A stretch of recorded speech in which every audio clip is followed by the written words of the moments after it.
Hi guys, I'm Sam back with the new video. Welcome to my channel Bulls Empire. तो guys आज हम एक stock के बारे में डिस्कस करेंगे। कंपनी का नाम है सीमेंट लिमिटेड। बट उससे पहले डिस्क्लेमर है कि ये कोई बाय सेल की रिकमेंडेशन नहीं है। It's only for the informational purpose. और अगर आप इसमें इन्वेस्ट करते हैं या पोजीशन बनाते हैं तो खुद की रिसर्च ज़रूर कीजिए। एंड सेकंड थिंग, इसमें मेरी या मेरे क्लाइंट्स की पोजीशन हो सकती है। तो गाइज इसके आज क्वार्टरली रिजल्ट्स आए हैं सीमेंट के। और बेसिकली पहले मैं आपको थोड़ा कंपनी के बारे में बता देता हूँ। ये कंपनी की मार्केट कैप कुछ 2300 करोड़ के आसपास है, तो एक स्मॉल कैप कंपनी है गाइस। एंड जो इसका कंपनी का मेन काम है वो सी ऑपरेशंस हैं, जैसे डाइविंग एंड रिलेटेड एक्टिविटीज़। तो इनके पास कुछ अपने वेसल्स हैं और बाकी के इक्विपमेंट हैं। तो आज कंपनी की अर्निंग्स आई हैं गाइस। अर्निंग्स बहुत अच्छी आई हैं, क्वार्टर ऑन क्वार्टर भी, ईयर ऑन ईयर भी। एंड जो इसका प्रॉफिट है वो ईयर ऑन ईयर 13 करोड़ से बढ़ के 23 करोड़ हुआ है। और मार्जिन जो ईयर ऑन ईयर बढ़े हैं वो 28% से 34% के मार्जिन आए हैं। तो मार्जिन भी इंक्रीज़ हुए हैं और पैट जो है वो भी, मतलब प्रॉफिट आफ्टर टैक्स, वो भी इंक्रीज़ हुआ है। और जैसे कि आप इस डेली चार्ट में देख रहे हैं कि कंपनी अपने एक बॉटम पे ट्रेड कर रही है और एक जैसे जिसे कहते हैं डबल बॉटम। एक ये बॉटम बनाया, फिर ऊपर गया, उसके बाद फिर ये दूसरा बॉटम बनाया, अब यहाँ से चलना शुरू किया है। और हमें कल ही सिग्नल मिल गया था कि अब यहाँ से ये ऊपर की तरफ जाएगा। बट फॉर्चुनेटली आज इसकी अर्निंग्स भी अच्छी आ गई हैं, तो इसने आज एक अच्छा खासा स्पाइक दिया है, कुछ 7% का। तो अगर इसका इंट्राडे चार्ट हम देखते हैं तो आप देख सकते हैं गाइस, जब इसकी अर्निंग्स आई तो इसने एक ही 5 मिनट की एक ही कैंडल थी जो जिसने एक अच्छा खासा स्पाइक दिया, और उसके बाद फिर ये कंसोलिडेट होता रहा। 890 से लेके 910 के अंदर अंदर ये कंसोलिडेट हुआ और अपने ऑलमोस्ट डे हाई पे क्लोज हुआ है। तो गाइस कल को ये may be gap up open हो सकता है, और अगर ये गैप अप ओपन भी होता है तब भी पोजीशन बनानी है, तब भी आप पोजीशन बना सकते हैं। अगर 950 के ऊपर मिलता है फिर तो बिल्कुल ही ब्रेकआउट होगा इस बॉटम, इस जो डबल बॉटम पैटर्न बना है उस पैटर्न का एक ब्रेकआउट होगा 950 के ऊपर। और अगर ये कल कंसोलिडेट होता है तो जितना नीचे मिल जाए उतना ज़्यादा अच्छा है, क्योंकि अल्टीमेटली स्टॉक में यहाँ से बाइंग आएगी। एक आध दिन कंसोलिडेशन चल सकती है, क्योंकि 7% की मूव आज एक ही दिन में आई है, तो हो सकता है 2-4 दिन के लिए, 1-2 दिन के लिए कंसोलिडेशन में चला जाए। तो गाइज अगर आप इसमें पोजीशन बनाना चाहें तो बस इस बॉटम को आप अपना स्टॉप लॉस मान के चल सकते हैं। और जो पोजीशन बनाने की सही लेवल्स होंगे वो 900 से 880 के बीच में होंगे। बट अब मुझे पता नहीं ये 900 पे दोबारा मिलेगा नहीं मिलेगा, गैप अप ओपन हो गया तो फिर थोड़ा मुश्किल है।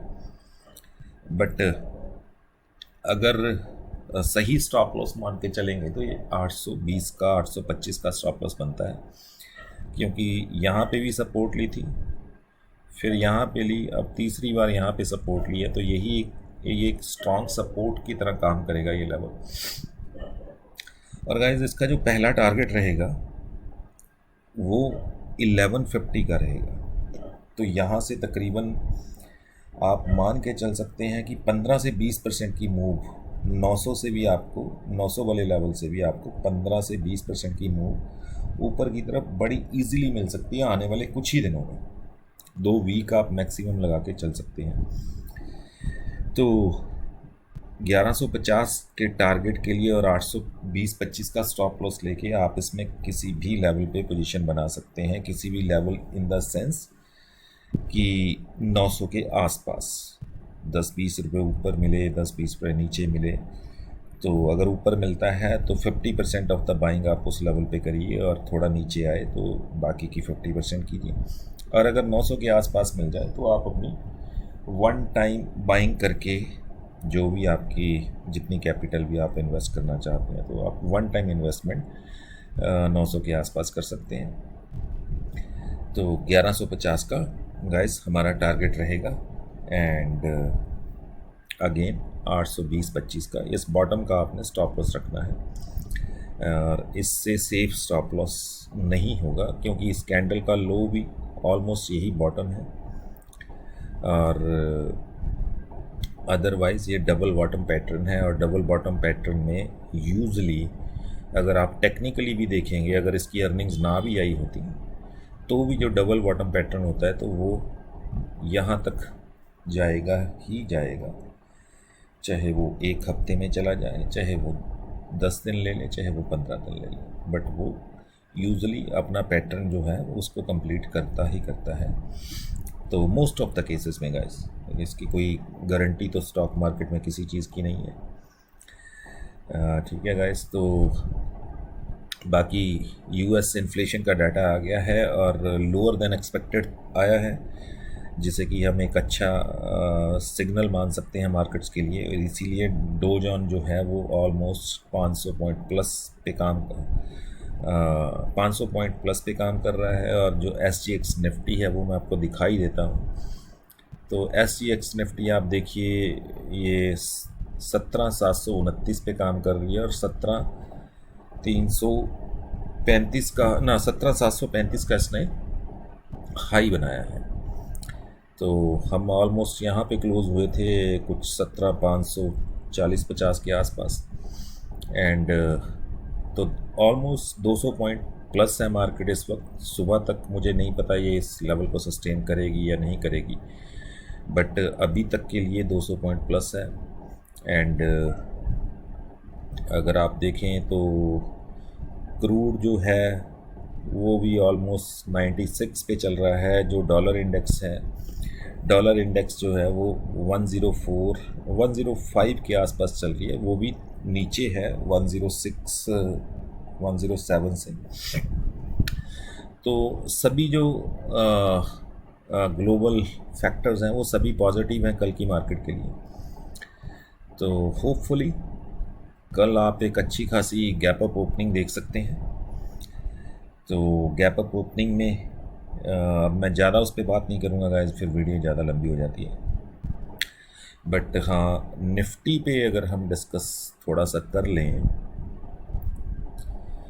तो गाइस देखिए, यहाँ पे इस कैंडल ने ब्रेकआउट दिया था निफ्टी का, एक चैनल ब्रेकआउट था, और उसके बाद मार्केट नीचे भी आई। तो बट वहीं पे इसने सपोर्ट लिया। आप देख सकते हैं ये जो विक्स बनी है, शैडो बना है, तो उसी लेवल पे इसने सपोर्ट ली, क्योंकि मार्केट में एक स्ट्रेंथ नज़र आ रही है और मार्केट उससे नीचे जाने को तैयार नहीं थी। और जो लेवल था वो 17,180 का, 17,180 पे इसने या 17,200 के आसपास इसने 3-4 बार सपोर्ट लिया और वहाँ से रिवर्स हो गई मार्केट। और अगर हम अब जो SGX निफ्टी चल रही है, तो गाइस वो लेवल इस ट्रेंड लाइन का जो मेन ट्रेंड लाइन है, अगर मैं आपको लॉन्ग टर्म चार्ट पे, वीकली चार्ट पे ज़्यादा अच्छा पता चलेगा, तो अगर 17,700 के ऊपर ओपन होती है और सस्टेन करती है तो गाइस फिर इस ट्रेंड लाइन का भी ब्रेकआउट होगा। तो निफ्टी का एक अनदर ब्रेकआउट होगा, जो कि एक बड़ा ब्रेकआउट जिसे हम बोल सकते हैं, अगर 17,700 के ऊपर सस्टेन करती है कल का दिन, तो उसके बाद आप ये मान के चल सकते हैं। क्योंकि अगर आप लॉन्ग टर्म चार्ट पे देखें तो निफ्टी ने जितनी बार भी ये जो एक ट्रेंड लाइन बनी है लोअर हाइज बनाती आई है, एवरी टाइम यहाँ पे एक लंबी विक बनी है, तो जो दिखा रही थी कि स्ट्रेंथ नहीं है मार्केट में। वो ऊपर जाती तो है बट वहाँ से एकदम से रिवर्स होती है। बट अब की बार जो कैंडल्स बनी है, ये 2 कैंडल्स बनी है जो इसको इस ट्रेंड लाइन के पास ले आई हैं। बट अब की बार जो कैंडल है उसको देखिएगा इस, और पिछली जितनी कैंडल्स हैं उसको देखिए, आपको पता लगेगा कि मार्केट में जो इस बार है वो स्ट्रेंथ पिछले 3-4 बार जितनी बार इसने अटेम्प्ट किया अपने इस ट्रेंड लाइन को ब्रेक करने का, उन सब में से ज़्यादा स्ट्रेंथ दिस टाइम है। और इसीलिए मार्केट 17,500 के ऊपर सस्टेन कर रही है। इवन कि इन्फ्लेशन डाटा आना था आज यूएस का, बट मार्केट ने फिर भी 17,500 के ऊपर सस्टेन किया। अगर हम इसका इंट्राडे चार्ट देखें तो वॉलेटिलिटी बहुत रही, तो या आप कह सकते हैं एक साइडवेज मोमेंटम चला 50 to 60 पॉइंट्स का, बट 17,500 को ब्रेक नहीं किया मार्केट ने। तो ये दिखा रहा था कि मार्केट में स्ट्रेंथ है। तो अगर आज कल को 17,700 के ऊपर सस्टेन करती है तो फिर एक अनदर ब्रेकआउट होगा निफ्टी का, और may be this time Nifty अपने प्रीवियस हाई को ब्रेक करके ऊपर निकल जाए। और उसके कुछ रीजंस हैं, कुछ लॉजिक्स हैं। फर्स्ट ऑफ ऑल, डाटा कह रहा है कि एफआईज ने कोरोना के वक्त 2 लाख करोड़ की बाइंग की थी गाइस, जो मार्केट को 7500 से 18,600 तक ले गया था। 2 लाख करोड़ की बाइंग। तो और जब मार्केट 18,600 से 15,200 आई तो उन्होंने 4.5 लाख करोड़ की सेलिंग की 1.5 साल में। तो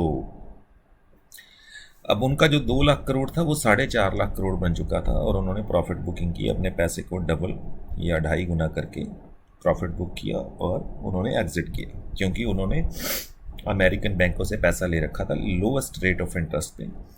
जब रेट ऑफ इंटरेस्ट बढ़ने लगे तो उनको वो पैसा वापस करना था, अदरवाइज उनका प्रॉफिट कम रह जाता, क्योंकि वहाँ उनको ज़्यादा रेट ऑफ इंटरेस्ट पे करना पड़ता बैंकों को। तो और ये कोरोना के वक्त बाइंग आई ही इसीलिए थी कि इनको पैसा लोएस्ट रेट ऑफ इंटरेस्ट पे मिला था, लोएस्ट एवर। इतना लोएस्ट रेट ऑफ इंटरेस्ट कभी था नहीं यूएस में।